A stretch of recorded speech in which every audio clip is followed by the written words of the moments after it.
My dear friends, God created everything, and he saw that it was very good. Yet, when humanity turned away and embraced evil, his heart was grieved. Human beings are among the most intelligent of God's creation, capable of great goodness, yet also capable of great harm.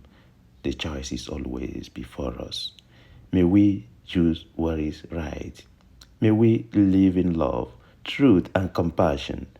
May God make us among the best of humanity. Amen.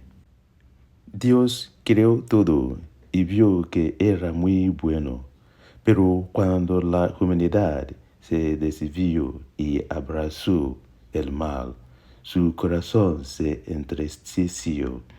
Los seres humanos están entre las criaturas más inteligentes de Dios, capaces de hacer mucho bien, pero también mucho daño.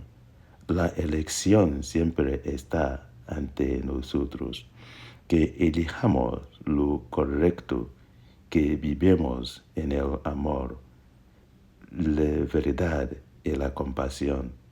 Que Dios nos haga estar entre los mejores de la humanidad. Amen.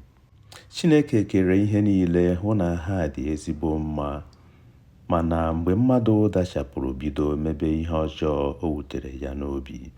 Mmadụ so n'otu ihe Chineke kere kachara nwee ọgụgụ isi. O nwere ike ime nnukwu ihe dị mma, nwekwa ike ime nnukwu ihe dị njọ.